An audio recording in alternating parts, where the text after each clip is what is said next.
60 kilometers per second. I want you to just sit with that number for a moment. Don't just let it slide by. Right. It's hard to even wrap your head around. It really is. That is not just fast. That is an incomprehensible speed. I mean, we are used to things moving fast, right? Jets, bullets, even the satellites orbiting overhead. But this is entirely different. Exactly. We are talking about an object moving so fast that our own solar system can't even hold on to it. It's what astronomers call a hyperbolic velocity. And in today's deep dive, we are tracking exactly that kind of object, a hypothetical interstellar visitor named 3I Atlas. And, well, we are going to watch it hit the Earth's atmosphere. It is a terrifying thought experiment, isn't it? And you're right to emphasize the speed right off the bat. Just for context for you listening, the Earth orbits the sun at about 30 kilometers per second. Okay, so this thing is doubling that. Double the speed of the planet itself. We aren't talking about a gentle skip through the upper atmosphere. We are talking about high-stakes physics where the kinetic energy is just off the charts. And what's really fascinating here is that the outcome, whether we get a spectacular light show or a global catastrophe, comes down to some very specific, very precise variable. Right. And we have two very different realities to explore today. There is the one that statistically should happen, which is the airburst. That's where the atmosphere wins. The good ending. The good ending, yeah. And then there is the nightmare scenario, the surface impact where the rock wins. But before we get to the destruction, we have to talk about that first second of contact. Because this thing is moving so fast, the air doesn't even have time to get out of the way, does it? Exactly. Normally when you move through a fluid like air, say, in a commercial airliner, the molecules have time to flow around the wings. The air essentially knows you are coming because the pressure wave travels ahead of you. Because the plane is slower than the speed of sound. Right. But at 60 kilometers per second, 3I Atlas is moving faster than the information of its arrival can even travel through the gas. It creates a shock wave where the air molecules are compressed instantly. They are just trapped. So it's not slicing through the air, it's brute force, smashing these molecules before they can move an inch. Precisely. And that extreme compression creates heat, intense heat. We are talking about a bow shock forming a plasma sheath around the object that reaches temperatures upwards of 30,000 Kelvin. Okay, let's unpack that. 30,000 Kelvin. That is, I mean, that's significantly hotter than the surface of the sun, right? The sun is only about 5,500 Kelvin. That's right. So imagine a shroud of gas wrapping around this object that is 5 or 6 times hotter than the surface of our own star. And here's a detail from the sources that really stuck with me. That sheath of superheated nitrogen and oxygen becomes ionized. It effectively creates a localized communications blackout. Really? So if we were trying to track this thing with radar or, I don't know, send a signal to a probe near it, it would just go silent. Total silence. The ionized envelope severs any electromagnetic signals. It just absorbs the radio waves. So in those final moments, as it screams into the upper atmosphere, it is wrapped in this blindingly luminous, silent shroud of plasma. It's a ghost on the sensors, but it looks like a second sun to the naked eye. That sets the stage perfectly. We have this blinding fireball streaking down. Now let's look at the first scenario, the one that lets us sleep at night, the airburst. The highly likely scenario. Right.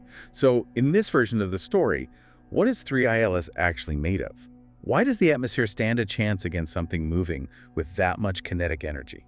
Statistically speaking, if we catch a random object from interstellar space, it's probably going to be a cometary amalgamation. Think of a dirty snowball. A dirty snowball, okay. Yeah, it's silicate dust, water ice, maybe some carbon monoxide and frozen volatiles. It formed out in the deep freeze of space in very low gravity, so it's loosely bound. It's not a solid, dense rock. Okay, so it's a fragile clump of frozen debris. It hits the mesosphere, then the stratosphere. The air is getting thicker. What happens to our dirty snowball? It runs into a literal wall of ram pressure. As the atmospheric density increases exponentially, the force pushing back against the face of the object becomes catastrophic. And because the object is just ice and dust, the internal shear forces are way too high. The material literally cannot hold itself together. And this is where the research mentions something called Rayleigh-Taylor instability. Now that sounds like a very dry physics term, but let's try to visualize it because it's wild.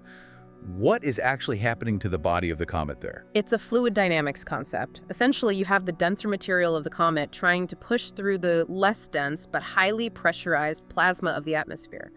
Nature really hates that arrangement. It wants to equalize. Right. The pressure differential causes the body of the comet to deform. It starts to flatten and distort as it pushes down. So it's like trying to push a handful of Jell-O through a wire mesh at supersonic speeds. Or, I was thinking, like pancake batter spreading out when it hits the pan. The pancake analogy is actually quite good. It flattens out to increase its surface area. But here's the catch. As it flattens, it catches more air. Which creates more pressure. Exactly, which flattens it even further. It's a runaway feedback loop. The instability grows rapidly until the object just gives up. It undergoes a catastrophic fragmentation event. And this creates the airburst. Right. This usually happens at an altitude of about 30 to 40 kilometers. In a fraction of a second, all that kinetic energy, the forward motion of the object, converts instantly into thermal and acoustic energy. So it's an explosion in the sky. A massive one. It vaporizes the mass instantly. Visually, from the ground, you would see a flash of light brighter than the sun. It would cast stark, sharp shadows on the ground, even in broad daylight. If you were looking directly at it, you'd likely suffer immediate retinal damage. Wow. But, and I think this is the key takeaway for this scenario, no rock actually hits the ground. Correct. The mass is completely consumed in the air. There is no crater. The Earth is spared from a direct kinetic strike, but... There's always a but. Yeah, that doesn't mean the people on the ground are entirely safe. Because of the shockwave, the acoustic energy you mentioned. Yes. The blast wave propagates downward. And here is where it gets really interesting for anyone into acoustics or physics. When that overpressure wave hits the ground, it reflects back up. And in certain geometries, that reflection can combine with the incoming wave to form what's called a Mach stem. A Mach stem. That sounds like it amplifies the damage somehow. It does. It amplifies the pressure significantly. It's like two ocean waves merging to create a taller wave. To a person standing down there, it registers as a thunderous, concussive sonic boom. It's not just a loud noise, it's a physical blow.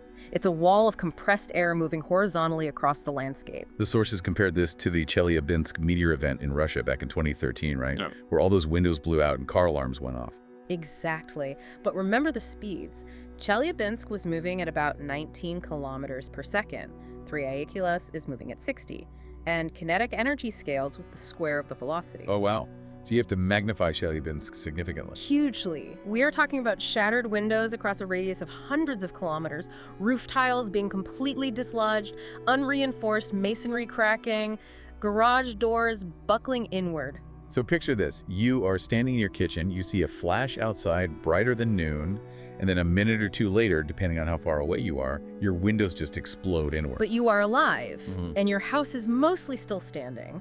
The only physical remnant of the object you might find later is just microscopic meteoric dust drifting down over the next few weeks. Okay, I can live with that. Shattered glass is bad, but that's the good ending. That is the good ending. The atmosphere did its job. Now let's ruin everyone's day. Let's do it. Let's talk about scenario 2, the surface impact. The source material makes it clear this is statistically improbable. But let's say the universe hates us today. What does it actually take for 3I atoll to make it through that atmospheric wall to the ground? You need a perfect storm of 3 variables. First, the composition. It cannot be that icy snowball we just talked about. Yeah. To survive this entry, it has to be hyperdense. We're talking a nickel-iron alloy, or maybe even some exotic material from another star system that is denser than anything we find in our own asteroid belt. So it has to be a cannonball. A solid metallic slug that absolutely will not pancake apart. A monolithic, hypervelocity projectile, yes, that's the first requirement. Second, it has to be huge, tens of millions of metric tons. Why does it need to be so big? Just to make a bigger hole at the end. No, it's strictly about survival during the descent. The atmosphere is going to try to eat it alive via ablation. It needs to have enough mass so that it can sacrifice its outer layers, letting them melt and strip away, while still keeping a solid core intact to actually hit the lithosphere.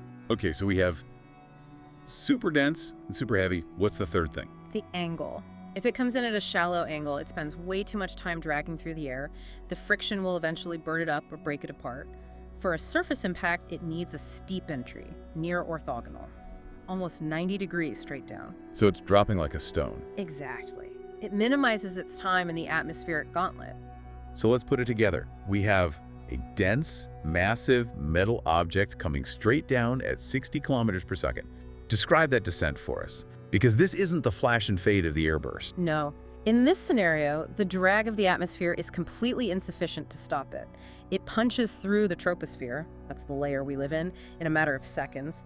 The outer layers are melting and stripping away, trailing this searing wake of ionized plasma and molten metal droplets. There was a detail in the reading that really chilled me. It was about what happens just before it hits. The pre-impact horror, I think it was called. Yes, the radiative precursor. Yeah, the air cushion ahead of the object. Yeah. Walk us through that. Because the air is being compressed so violently ahead of this monolithic rock, it becomes a cushion of hypercompressed incandescent plasma.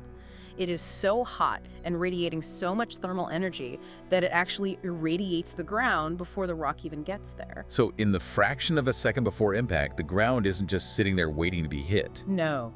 The vegetation flash burns. Surface water boils instantly. Combustible materials just ignite spontaneously. The ground is being scorched by the air itself mere milliseconds before the physical object obliterates it. It effectively clears its own landing zone with pure heat. That is just horrifying. And then contact. The strike. The moment of impact involves a transfer of kinetic energy that completely dwarfs the largest thermonuclear devices humanity has ever detonated. We are talking about orders of magnitude larger. We aren't measuring this in megatons anymore. We are measuring in teratons. And the object itself, the cannonball. Vaporized. Instantly. The dense core of 3I Atelis and a massive volume of the target bedrock it hits are turned into vapor in a microsecond. At these extreme pressures, solid rock stops acting like a solid. It behaves like a fluid or even a gas. And then the ground starts to move. Violently. Yeah. Hypervelocity shockwave shoots through the subterranean strata. This fractures the Earth's crust. It sends out P waves and S waves, primary and secondary seismic waves that would register globally. So seismographs in London, Tokyo, New York, everyone sees this at exactly the same time? Everyone. The bell rings for the whole planet. And closer to the impact zone, these waves trigger secondary structural collapses. Buildings far outside the actual blast zone might just crumble from the ground, shaking so violently. Let's talk about the hole it leaves behind, the crater itself. Because it's not just a simple divot in the ground, is it? It's a whole geological event. No. Crater formation at this scale is a highly complex, dynamic process. It starts with excavation. A hemispherical shock wave compresses the rock downward and outward, and then the rock violently rebounds.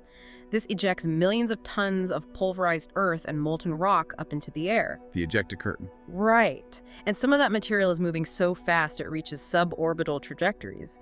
It literally leaves the atmosphere into space before raining back down. That is insane. And what about the crater floor? It bounces back. The deeply compressed rock beneath the center of the impact rebounds upwards, forming what we call a central uplift peak. And then the unstable walls collapse inward. It creates this huge, terraced, complex structure. It's like watching a drop of water hit a puddle in slow motion, but made of bedrock. Now, if you are within, say, tens of kilometers of this, I assume that's what we call the kill zone. Absolute devastation. The atmospheric shockwave scours the landscape down to the bare bedrock. Trees, buildings, topsoil gone. It's not just broken, it's erased. And then comes the fire. The thermal pulse ignites everything left. But here is the counterintuitive part. You might expect the wind to blow away from the explosion, right? Sure, like a standard bomb blast pushing everything outward. Initially, yes. But then you have this massive mushroom cloud of superheated gas rising into the stratosphere. It creates an extreme thermal updraft. And this sucks air in from the surrounding area to fill the void. So you have hurricane-force winds rushing towards the fire. Exactly, feeding massive firestorms. It turns the entire region into a literal incinerator. And while this is happening on the ground, that ejecta we talked about, the stuff that went suborbital, starts to fall back down. It's raining rocks. Rocks and something called tektites. Molten glass formed from the fused silica in the soil. It's a bombardment that buries whatever is left of the landscape under a thick layer of impact breccia.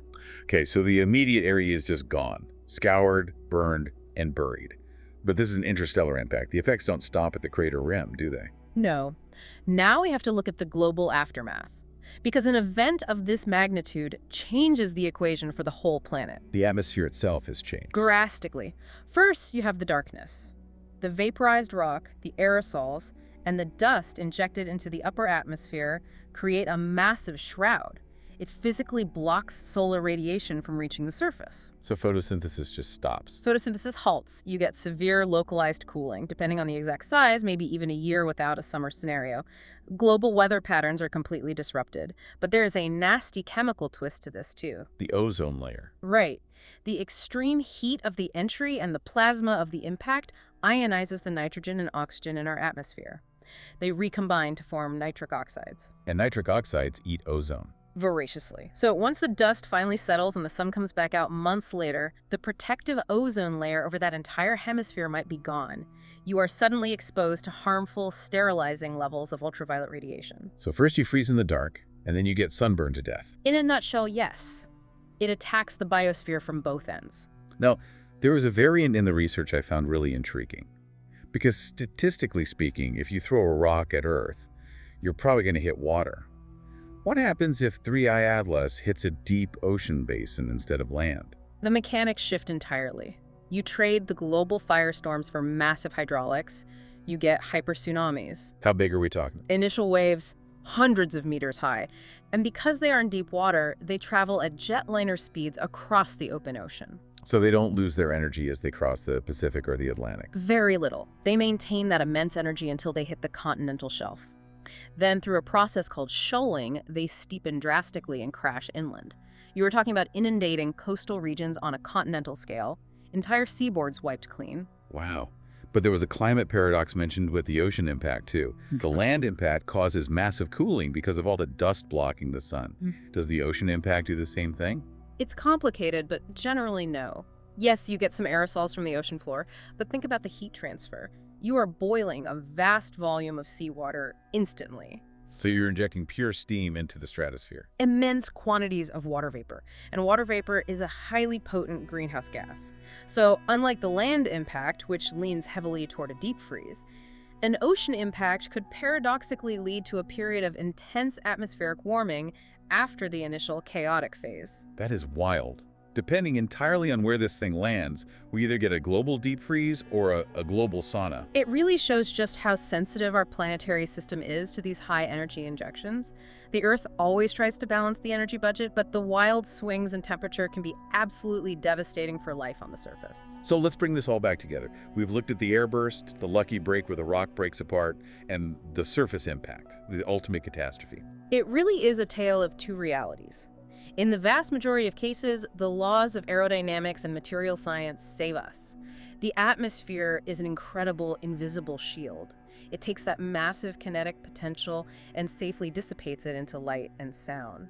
But the potential for destruction is always there. That's the real takeaway, the sheer, terrifying kinetic potential of the cosmos. If the variables align perfectly, if you get that dense metal, that steep angle, that huge mass, the atmosphere becomes negligible. It's just tissue paper to a bullet. It all comes down to the luck of the draw. A slightly different composition, a slightly steeper angle of entry, and the difference is shattered windows versus a reshaped continent. Precisely. It's a stark reminder of the fragility of our environment against interstellar mechanics. We live in a cosmic shooting gallery, and we're just lucky most of the bullets are made of snow and dust. Most of the time. But before we wrap up, there's one more thought I want to leave you with. Something that really stuck with me reading through all this material. We talked a lot about the physical destruction, the teratons of energy, the shock waves. But think about the human element, the warning time. Oh, right, the speed. Exactly. At 60 kilometers per second, 3I covers the distance from the moon to the Earth in about 2 hours. Think about that. Even if our best orbital telescope spotted it crossing the moon's orbit, it would take our automated systems at least an hour just to confirm it wasn't a glitch in the data. Meaning no evacuation, no time to react. None. You wouldn't get an emergency alert on your phone. You wouldn't see it on the news. You would just be sitting at your desk or driving your car, and suddenly the sky is brighter than the sun. The first warning we get that the universe threw a fastball at us is the sky catching on fire. Just something to mull over the next time you look up at the stars. A sobering thought to end on. Just be thankful for the atmosphere. Absolutely. Thanks for going on this journey with us, and we'll catch you on the next Deep Dive.